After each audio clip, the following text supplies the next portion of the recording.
Alright, it says I'm live this time. Hopefully no mistakes this time. Alright, I'll give it another try. Went the whole thing with my... So yeah, so GeoS 65 wrestling. This is me just getting acquainted with GeoS 65 and sharing what I learned along the way. So why blab on about this? I wanted to give the GeoS 65 project a bit more love and attention, and I thought, let's make this I Love GeoS 65 month. And I had some PRs open relating to it, and thought maybe just talk over some of the details to help out reviewers on the topic and any other developers that want to do similar things with their Mega 65 dev work, and also if any of those devs want to look into GeoS 65 themselves. Stuff I'll blab on about, how to build GeoS 65, the quirky GeoS 65 behavior I saw in Xemu, Xemu tweaks I made into the C code to make GeoS 65 happy, a CIA timer fix I made into the HDL to make resets from GeoS 65 not lock up in the ROM startup, and ROM tweaks in the assembly so that the ROM startup code didn't rely on a bug in the CIA timer that got fixed earlier with the vhdl fix. And there was also a confirmation I made of the true CIA timer behavior in Vice and on a real C64. So firstly, how to build GeoS 65. I covered most of the details in a log entry I had here, so if you want more details you can jump there. The source code that for GeoS 65 you can grab from Falk. His repository is here, you can do a git clone to grab that. He requires some prerequisites to build it, the CC65 compiler, which you can grab with this git clone here, jump into the directory, do a make, and the make avail call will just copy it into your local path or local bin or something like that. We need the C1541 tool, which is a Vice tool, but it needs to be the fork of Vice that Falk provides. So we can grab Falk's fork of Vice via this git clone in the Blueways SW Vice. We can jump in there, run this shell script and configure and make. I had some trouble in make, but maybe because I'm on Windows in MinGW, but hopefully you might have an easier time than me. But you can see some of my problems mentioned in my log. But why we use Falk's fork is because he added a GEOS folder command into this tool. Another tool is Xemu. Other variants of GEOS use PuCrunch for their crunching tool, but GEOS 65 specifically uses Xemu, and specifically version 2.0.11. And for that, you can grab that with this clone of Xemu here, jump into Xemu source, and this is the specific to get it to exactly this version. Do a git reset hard to 2.0.11 and then make that. And the reason for that, well, prereq is Bison. Yeah, don't use newer versions than that version because I learned the hard way. The decrunching is going to fail because, yes, the GeoS 65 is expecting to decrunch content in this flavor to 2.011. I guess new versions of Xemu changed whatever the formatting of this crunching and it doesn't work anymore. So then you can, once your prereqs are sorted, build GeoS 65 with a make variant equals Mega 65. And then you'll see a built file there in the build Mega 65 folder called GeoS D81. If you drop that on your hardware, that should work fine. And you'll see it run up, fire up like that. But you'll see quirky things happen in GeoS 65 in Xemu. So if you try it in Xemu, you'll get this pop-up error. Please insert a disk with desktop 1.5 or higher. And Noburinfo mentioned this in the Discord chatter in the past, and I looked at his workaround and did it that way. His suggestion was to turn off HDOS Virtualisation, and I usually turn this on for a more friendly intro disk experience. But to turn it off for those that have had it on, you go to the right-click context menu, Debug Advanced, and this HDOS Virtualisation, just ensure that no check mark is there. It'll toggle on and off every time you click there. Just make sure there's no checkbox on that one. After you've done that, you need to copy that GeoS D81 that you've built onto Xemu's SD card image. That means locating where that SD card image is. To find where it is, you again right-click, go to Debug Advanced, and then Browse System Folder. And once you do that, you'll make note of the path it takes you to in your Explorer or your sort of file browser of your system. And you'll find in there a file called mega65.img image. And just that, yeah, make a note of that path, because later when you run Mega65 FTP tool from the console, provide a -d to set a device that you want to connect to, and now you're going to make the device that image file there. So you provide that path, whatever. I've got like app data roaming, Xemu LGB, Mega65, put that there / Mega65 image. So now your FTP tool is connected directly to that image and can drop files into it.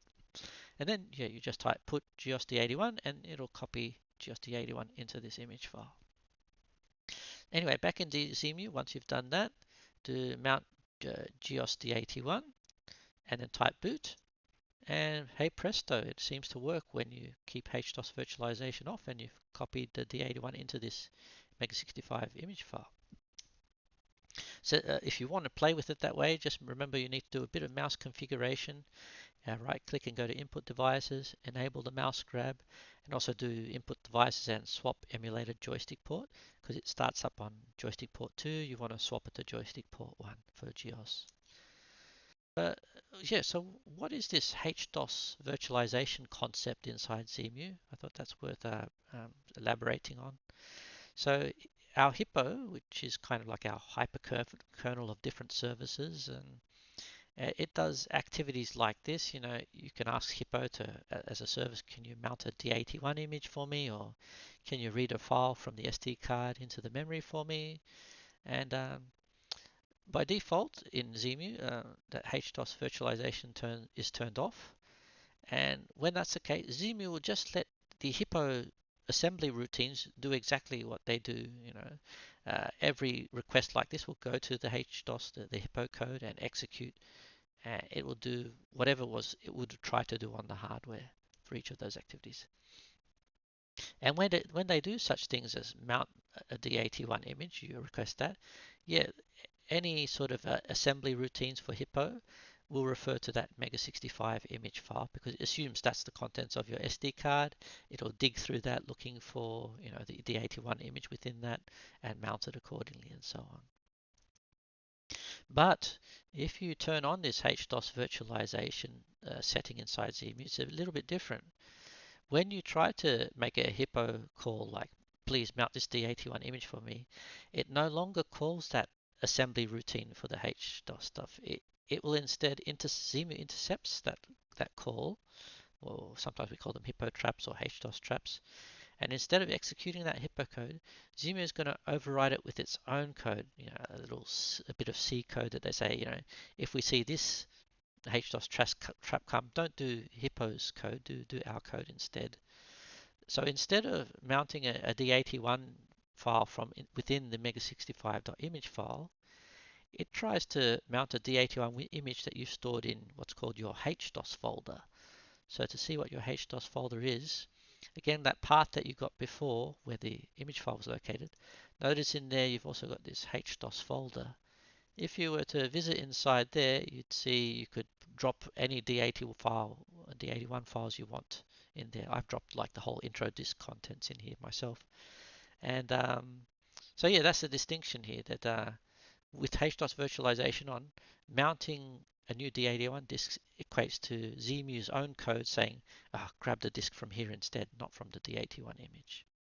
Sorry, the Mega65 image. So why does Xemu fail with the HDOS Virt turned on for our GEOS scenario? And to get some clues on this, I turned on the system console, which is done by right-click, debug advanced, and go to system console. It's something you only need to do for Windows systems, because I think when you run in Windows, it hides the system console. For Linux and Mac OS, I think you can just look at your genuine console as you run it and see the output there. But when we do that and we have HDOS virtualization turned off, we can see these kinds of details in the console. And I'll sort of highlight elements of that. You know, it says entering function 48, which is get process descriptor. And then we see another call entering function 2e set name. And we see below it's setting a file name of GeosD81. And then we see a call which I haven't highlighted under entering function 40 D81 attach 0. So that's the successful case. It's mounted this GEOS D81 disk just fine. But when we have this HDOS virtualization turned on, we see something a little different in the console, which I'll put to the right here. We see again the HDOS trap, the entering function 48 get process descriptor. That's fine. Note that this is unvirtualized, meaning this is running the raw code in Hippo's assembly and not something we've overridden in Xemu. But then we see this call to set name, the entering function 2e set name, and we see instead of setting name to GEOS D81, it set it to Mega65 D81. And again, this is a unvirtualized call. This is calling Hippo's raw assembly source, nothing we've overridden here. And then after this, we also see it has a D81 attached 0. But here we get a clue that something is different. We're no longer calling an unvirtualized function. We're calling something that's been virtualized. We can see now it's saying, oh, you want to attach now. So I'm going to mount an external mount to this folder, this path that looks very familiar by now in our HDOS folder, mega65.d81. So you can see, well, you can guess that it's no longer calling pure Hippo assembly code anymore. It's jumping into some Xemu source code in C and doing some other activity instead. And yeah, we see the mismatch now between the two, these different GEOS D81 and mega65 D81. But why did it mount the wrong D81 in this virtualized case? It found the wrong D81 name in its call to this earlier call, the first HDOS trap, this get process descriptor up here. There's something about this get process descriptor where it tries to get the name of the currently mounted disk, and it's getting that name wrong, and then it tries to set this wrong name here. So what is this get process descriptor HDOS trap?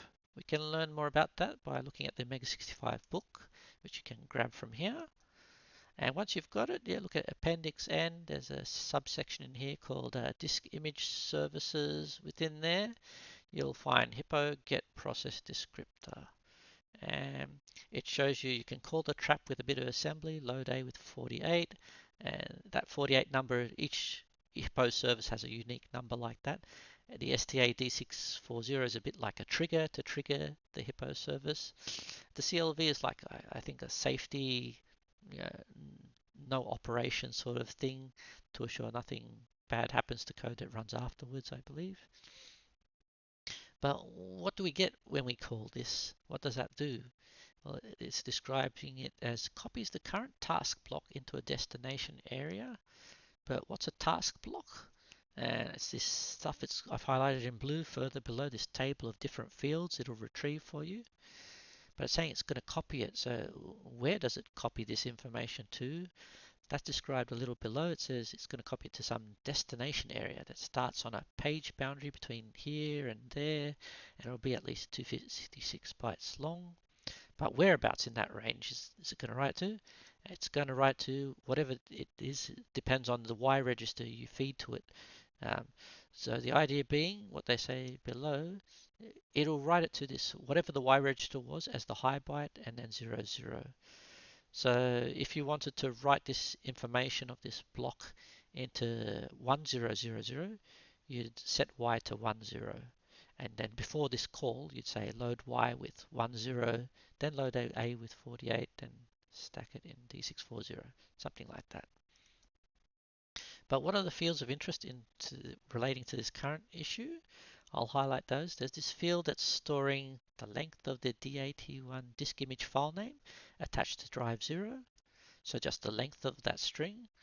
And then this other field that's saying the file name of the D81 disk image attached to drive 0, which is a maximum of 32 characters long, padded with hex 20 bytes, meaning just like space characters. And there's no trailing null terminator in it. And yeah, so there's also similar fields relating to drive 1, but we're not so interested in that right now. But that's our issue. So when in our HDOS virtualization turned on case, this HDOS trap of get process descriptor, this call is returning the wrong D81 information. So instead of returning GEOS D81 here, it's returning Mega65 D81 here. So why does HDOS Virt have this wrong D81 information returned? And that required a study of Hippo's code itself in this DOS ASM file. And inside there, I learned that when Hippo does this attach call, like you want to attach some D81, it not only mounts that D81 image for you, but it also records that D81 name that you want to attach into this process descriptor thing. And I saw that point inside this DOS ASM file where you see this, how do you say this, label says D81 attach relating stuff. And you can see the comment says save the name in the process descriptor block. And we see there's some storing here, STA, current task, the image name, and it's character by character, it's saving it to some location in memory so that you can retrieve it later on in this process descriptor. And so when we have HDOS virtualization turned on, so we do have a Xemu override that's now mounting a D81 disk. But the problem is that when that is called, it doesn't record the D81 name anywhere, so it can't retrieve it back for you. This also came to mind that an apology to Gabor here that I always say Xemu instead of Xemu, so I thought I'd explain my reason behind that. Coming from Australia, here we're accustomed to pronouncing lots of X words with the sound Z. So things like xylophone and Xanadu and so forth. And I know for the record, Gabor prefers to pronounce it Xemu. So if you can say it that way, that'd be great. I'll just explain. For me, it's a tough thing because just my mouth wants to say things quickly and natively, and just my tongue is stuck that way. Sorry. And I reflect on it like just as Chinese people, when they say the word Australia, they say Audalia. And it's coming about because that's what their tongue is used to. They're used to certain vowels and certain consonants being in certain positions, and it's hard to break those habits. And I think I'd have a hard time persuading every Chinese person to say Australia as Australia, and I find it's a similar issue with my own tongue here. And yeah, I do apologize for that because I know it is frustrating when people don't pronounce things the way you want them to pronounce it. You can take my name, for instance. I spent my entire life hearing people pronounce my name incorrectly, and I guess I've had to learn to tolerate a bit of that myself as well. Um, so yes, getting back to the tweaks that I made to the Xemu C code. So I was thinking, yes, so could we tweak Xemu's D81 attach logic to the override that was provided there so that it also records the D81 disk name as well so that we can retrieve it later on with that get process descriptor. So you can look at the Xemu's hdos.c file here if you want to. And here's a dirty hack I did on my fork, which we can take a look at now. And just I'll try and verbalize it in some fashion, what I did there. Maybe it's better looking from the bottom. So I tweaked this hdos.c file, and you can see here it's got this case 48, and I've made this call to some new function I created that's faking this get process descriptor. To see where I've added it to, you can, in these commits, you can add a bit more context above by clicking this arrow, and I'll free up a bit more things lines above, and you'll see existing code already was looking at other HDOS A register values, like if it's A equals 40, then we're doing attaching on drive 0. If we've got A equals 46, we're doing some our override logic for mounting on drive 1. And so all I'm doing here is if we get A equals 48, let's do our own fake logic for get process descriptor. Going further up, I've added some other thing here, but maybe to get some context on what, maybe I can open this up. Does it let me? My headset conked out. Yeah. So this was an addition inside this HDOS virtual mount function. This override for mounting a new D81. In there, I just stored it, the current D81 name, into some new global variable so that I can retrieve it later on when we do the get process descriptor. And this big chunk above is my faking of the get process descriptor, where I'm figuring out what address they want it written to by looking at the input Y register and pushing it along. And then each field, one by one, I'm writing it into the desired memory. Put some dummy ID in there, some dummy task name, write that to the address further along. Yeah, field by field. But the fields of interest for us are, the length of the D81 disk image for drive 0. I get the string length of that name, drop it in that field. And later on, I put the file name for drive 0, and I put that in certain memory as well. Um, yeah, and and this virtual carry, so I set the carry bit to 1, so that's our way to say that this was a successful HDOS trap, and yeah. But that's the gist of it, I'd say. That's the global variable where I store those mounted drive 0 and drive 1 D81 names. And yeah, that was the gist of it. Going back to the PowerPoint. Yeah, so Gabor took a look at that, and he'll provide a more formal solution in his official next branch. That's something to be mindful of. A lot of these sort of new development ideas go to his next branch first before they are deemed more stable, and then they move to his stable branch. Um, but if you're curious to do such similar tweaks to Xemu yourself, just so you know, you can read the project's readme.md file if you visit this Xemu address up here and find the readme.md file. You'll see a portion of it relating to install software for compilation, where he outlines how to do it for Linux and Windows and Mac and so forth. And he'll, after you've installed those prerequisites he recommends, the gist is you'll do make -c and target Mega65. Reason for that is his Xemu emulator covers multiple targets, not just Mega65. He does like the original C65 and other machines as well. You probably don't want to build all those other machines, and just Mega65 will build quicker. Another thing you might want to do is if you want to build it with debug info, you can edit the inside the build file. There's a makefile.common file, and just turn debug on there with the debug yes. That's kind of handy. I do that like if I want to debug via GDB and set some breakpoints or step through code. You might want to do stuff like that. But yeah, once it's built, you can find the executable in this build bin xmega65.native executable there, and you can add some parameters of your liking as you run it that way. So some heads up on what's next is because there's another problem I was looking to, but it relates to the CIA2 TimerA, but some might not know the concept of that, so I thought I'd elaborate first before digging into it.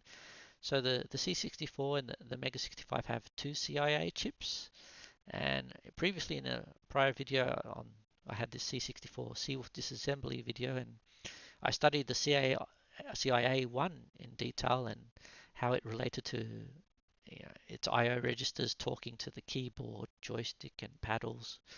And that was like a slide from that video, and you can see the CIA1 here, and its I/O pins on port A and I/O pins on port B, connecting to the keyboard, joysticks, and paddles in various manners. But now this particular topic relates to CIA2, which was a bit further down in the schematic, so I'll have to move it down a little. So you can see CIA1 so located here, talking to keyboard and such, and CIA2 is down below. And addressing them, you see the CIA1 was in the DC00 address range, and CIA2 is in the DD00 address range. And not that this topic relates to I/O pins too much, but if you were curious, you can see the port B pins tend to go to the user port here at the back of the Commodore 64. And there was a few other pins on port A that seem to go to this serial IEC line where you hook up your disk drive or daisy chain to your printer and such. Again, we're not overly interested in that aspect of the CIA chips this time around. We're more interested in inside the CIA chips. There are these timers, the 16-bit timers, which they call timer A and timer B. I think they count down only. There's no counting up. Yeah, and each CIA chip has timer A and timer B. But on this occasion, we're just interested in CIA2's timer A timer, 16-bit timer. So this second problem, resetting from GEOS in Xemu, fails. So the idea is if I press F10 while in Xemu to reset from GEOS, it gets stuck on the blue screen. So I've got my GEOS running, I press F10, I get this confirmation, do you want to reset? I click yes, and then I just get stuck on this blue screen. So I had to look into the ROM source to learn why that's in this b65.source, in this label get TI-CIA, which you can find here. But one gotcha with looking there is this Mega65 ROM repo is a private repo, and only Mega65 owners are allowed access to this. The backstory there is that because we've stemmed our ROM from the copyrighted Commodore 65 ROM, yeah, that's why that aspect of the ROM is private. Everything we do beyond that is open source, and but yes, just that legacy that we have there is a private system. But yes, you're welcome to have access to it if you're a Mega65 owner. You just have to ask admins on our Discord server, which you can reach at this location. But yes, back to this point, this B65 source and get TI-CIA label. It was stuck in this endless loop there. It sort of checks the bits that are set on this IO register, and it's only going to bail out of this loop if bit 6 is set. If not, it's going to loop back to this 10 label and loop over, check again, check again. But yes, this CIA2 Tallow is this address DD04, which is CIA2 timer A low byte. It's a 16-bit value, so yeah, that's just the low byte of it. So it was stuck waiting for this bit 6 of timer A low byte to be set, and it never got set. So when I looked at CIA2's timer, it was counting down from 1 to 0, and after it reached 0, it would reset to its latched value back to 1 again. So yes, indeed, if you do that, all you ever see is 1 0 1 0 1 0, and indeed it'll never turn on bit 6 of the low byte that way. But the odd thing is resetting from GEOS on hardware works. So I had to look at the hardware and how its CIA2 timer A was behaving. And I did that via the M65 debug tool. I typed in this odd looking command, which is printing a word, PW. The M part is like in the 28-bit address space, and this odd address FFD3D04. So I have to break that down. What that's really doing is it's printing the word that's at the IO register DD04. But this, how do I say, it's odd when the VIC4 chip is enabled. This view pane, if you like, is, yeah, that probably, yeah, DD04 is that CIA2 timer A low byte that I'm interested in. And DD05 is the high byte. And when I print a word, I'll be printing both of them at once.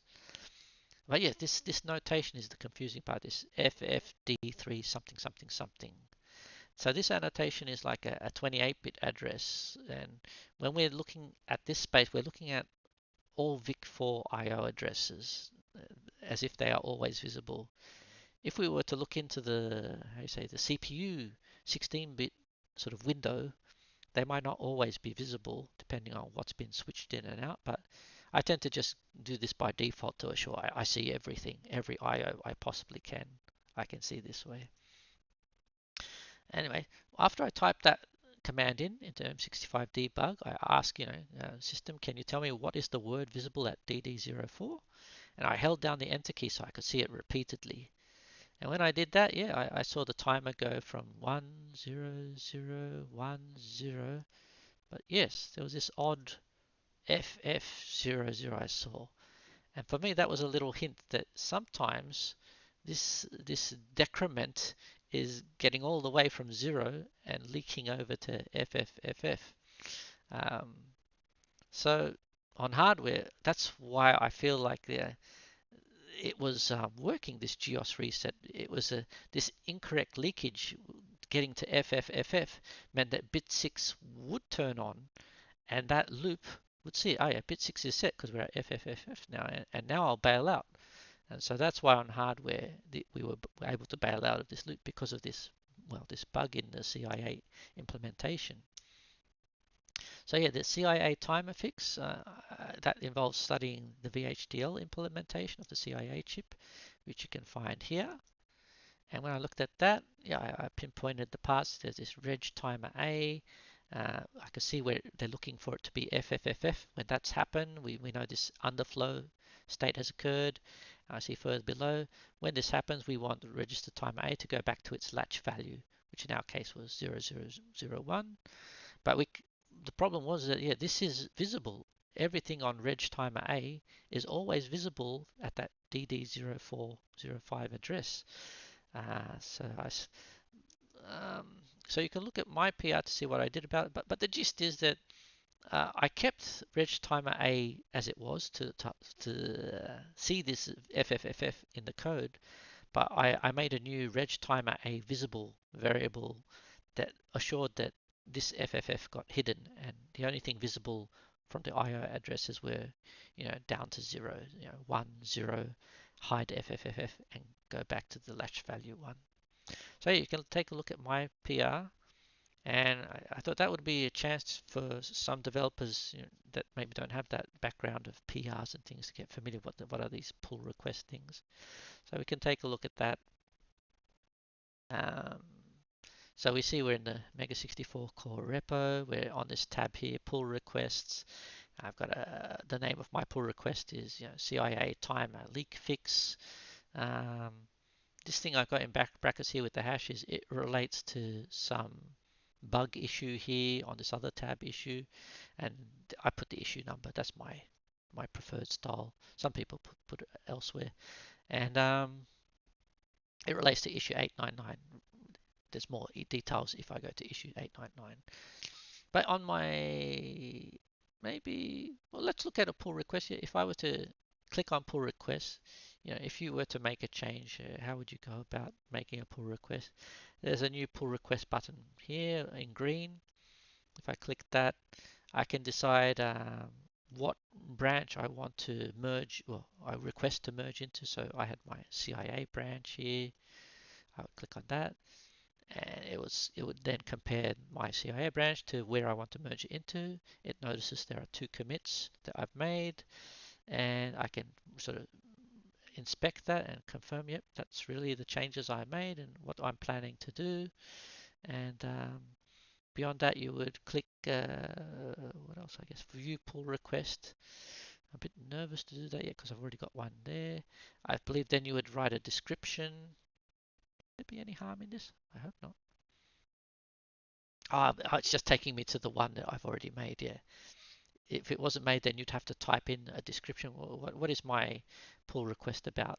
So this is your chance to explain to reviewers, I did this change because of this. And you can see here I've covered topics that I've talked about in this stream as well. That endless loop here. I described the sort of behavior I see on hardware. I described the behavior I see on Xemu. Whatever you think will help, guide your reviewer to the understanding you hope to share with them. And yeah, and this is their chance to take a look at the files you changed. This is the conversation tab here. You see over here there's the files change tab. You can visit this one. Your reviewer will tend to jump here, take a look at, this left pane shows you which files you touched. I've touched this Jenkins file, which isn't so important here, CIA 6526. And even before a reviewer sees this, you could even add your own comments to help out the reviewer. Like here, I've added a note to tell them I've just touched this file for no good reason. Just ignore this. I'll get rid of it later. Or you might see some other point in the code where you say, you might click on a plus here and say, yeah, I added this line because of X, Y, Z reason. And yeah, you can add a single comment here, this button down below. I won't do that now, but yeah, just as for the reviewer, what they'll be doing, they'll be looking at this code and pondering it through, and you'll be actually, for some of you may be viewing it this way. This is called the unified diff view. Maybe it's not so comfortable. My daughter's come and joined me. Hopefully she'll be better behaved this time. If you prefer side-by-side diffs, you can click this cog here, and go to split. Okay, she's being a bit cheeky again, and then apply and reload. Please, Momo. No, you've screwed things up, Momo. Please don't do that. We already messed up the first time. So yeah, um, go to split view, apply and reload, and then if we no, oh, maybe we already had this interruption once, Momo. I know, but I think because it's live and I don't know if it's a good time, huh? And last time it created a lot of problems, huh? Maybe we keep it to a minimum. You can ask questions, that's okay, but maybe we keep it to a minimum, huh? All right. So yeah, if you prefer side-by-side diffing, you can see I've removed certain things. Then they've got left-hand side is the old version, right-hand side is the new version, and Momo, it's getting a bit disruptive again, Momo. I'm gonna have to ask you to go back to mummy, please. It's well, then you have to be less disruptive, please. Yeah, so stop pressing on keys and yeah, yeah. No, Momo, please. No, this is very disruptive, Momo. Please, no. Just let. I won't. It won't be. It'll be finished soon, huh? Okay. So yeah, a review will come along and take a look at things, and maybe they have a comment. They'll say, why did you change this? Can you explain? And maybe they'll do a review with multiple comments or just add a single. That's your adding typing. And maybe you can add a reply comment later on saying, I did this, oh, that's my daughter typing over me, because XYZ sort of thing. Because of that reason, yes. Okay. But so yeah, it can go a bit. She's typing like mad on my laptop now. Momo, no, this is not good. Okay. Momo, no. No, go back to mummy, please. Either that or you have to be quiet and less disruptive, Momo. No more playing with the headset. Please.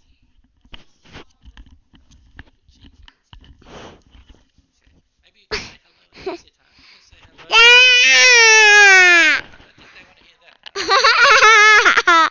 There's the key. Beep, beep, beep. Beep, beep, boop, beep. Beep, guy. Yeah. Daddy, Mama. Okay, that's enough. No, don't bang this. That's enough, Mom. Daddy, very bored you. Okay, that's enough. That's enough. Okay, let me finish. Take your toys. Okay, thank you.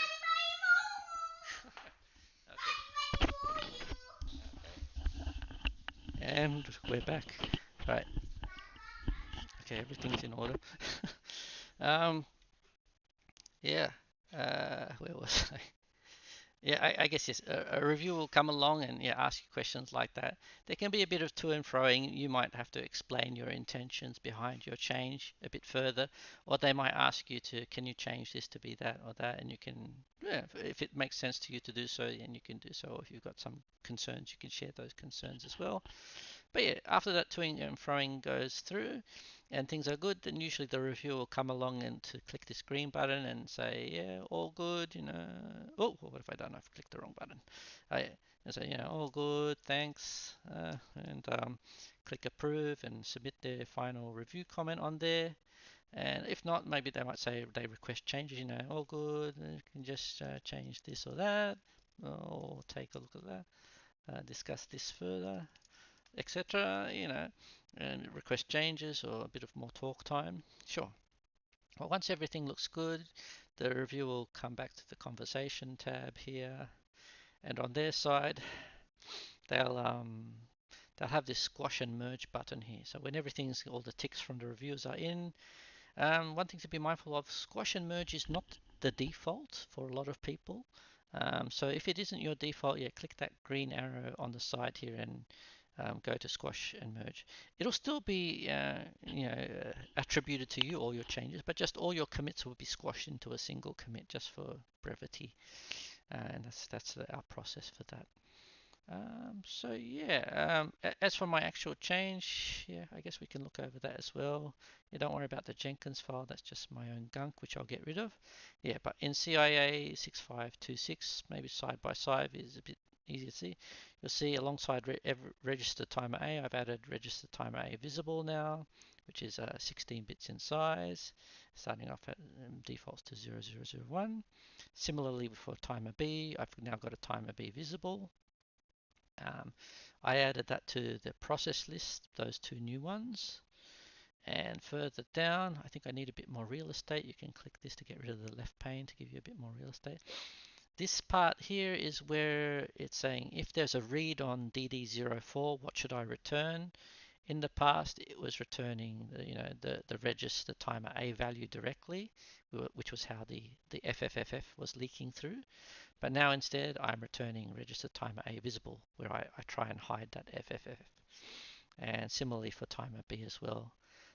There's another group of registers that are also doing something similar here. I think these are only visible in hypervisor mode, so you don't have to worry too much about them. And then there were some logic changes made here. So if timer A has ticked, and if reg timer A, this is the private one, if that is FFFF, then this is the time where we want the visible one, reg timer A visible, to become the latch value. So timer A visible was previously 0000, but we don't want it to be the FFF value, so this was my dodgy, well, not dodgy, it's a valid way of hiding it. Yeah, so 000 now goes straight to the latch value. But in this else, I can open this up so that you know that they're joined together, that the end of this if FFFF ends about here, which is long. So if its reg timer is not FFFF, then we're going to make the visible timer equal to the private timer. So, it'll happily go from 3 to 2 to 1 in the visible sense, and 0. But once timer A goes from 0 to FFFF, we're not going to permit that to be visible in this register.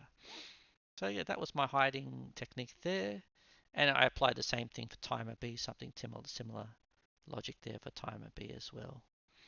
So yeah, that's the gist of that PR. Okay, we can get back to the presentation. So the ROM tweaks. So the catch there is that I fixed this bug in the vhdl for the CIA timer. It'll no longer leak to FFFF. But won't that get the ROM stuck on a blue screen when we reset? Or when we power up? And yes, it does. So yes, when I tried this tweaked core with the updated CIA timer, yes, and I power up my Mega 65, yes, the ROM just stalls on this blue screen. At the same point, this bit CIA2 tallow, if you can read it there, looping over endlessly. Bit 6 doesn't get set anymore. So I used a solution that was suggested by another Discord developer, John Wayner, and he suggested it in relation to a Xemu issue that Gabor and him were discussing, which I'll put there. And it was something he suggested to do inside the B65 source here. And it was a matter of moving this clear timer JSR to happen earlier in the hard reset. The idea being clear timer or clear TI, it would set timer A and timer B to values of FFFF, and that will count down from there. And if they did so earlier, then that point later on in the reset logic, the startup logic, will not get stuck on that bit 6 because it has a chance of being set and moving on. And yeah, how that topic came about was yeah, John and Gabor had seen this issue before of the blue screen, and it surfaced when John was working on another ticket. This was a ticket relating to the basic sleep command stalling. You don't need to know the details of that one, but yeah, John made a fix to the sleep command stalling, and after doing so, that introduced this stall issue that was seen in Xemu, the blue screen. But Gabor added a workaround for Xemu, where inside Xemu code on startup, it'll force the timers to have the value of FFFF. But yeah, John never sort of grasped why Xemu needed this and the hardware didn't. He wanted to know the root cause before he applied his change to the ROM. And I think we've discovered that root cause now with our studies here. Yeah. But yeah, and the reason why Gabor's workaround was fine initially was because it solved the problem for the initial startup of Xemu. But once you use F10 to do a reset in Xemu, that CIA timer reinitialization doesn't occur anymore. It was only a workaround on startup, not on reset. So yeah, but John's solution of moving things around here, clearing the timer stuff early to FFFF, yeah, that fixed it on both hardware and in Xemu, and that's a fine solution. But also, I got curious, what's the true CIA timer behavior like on a C64 in the VICE emulator? And so yeah, I ran a little program in here that sort of just kept dumping the timer A value onto the screen. I sort of put some value in a register to prepare the CIA timer to count down continuously. And then on this DD04, I load that low byte value and dump it on the screen somewhere. I load the high byte value of timer A and dump it on the screen somewhere. And then I just loop over to again and again. I just keep running what's in timer A on the screen again and again. And when I did that in VICE, I would set the timer A latch, the initial latch value to be 1, 0001 with a few pokes to the low byte and high byte. And then I did the syscall to run my little program. And then surprisingly, I saw that timer A was just stuck on 0001. It never showed 0000. If I set it to with the pokes here to 20, like to be 0002, I saw it toggle from 21, 21. If I set it to 3, then I saw it toggle 3, 2, 1, 3, 2, 1 like that. So I was curious, what about a real C64? I tried that same dummy code on this real 64, and I saw the same thing there. So it was telling me that in a real CIA, it never reveals when it reaches 0. It counts down to 1, it hides the 0, and then goes back to the latch value. So that means my fix has still a discrepancy to a real C64 CIA. But I mean, for now, I'll leave it be. And if we see that counting down to 0 is a problem, we can fix it easily enough later on. But yeah, that's all I've got to share for now. So hopefully this time the stream worked, and thanks for watching.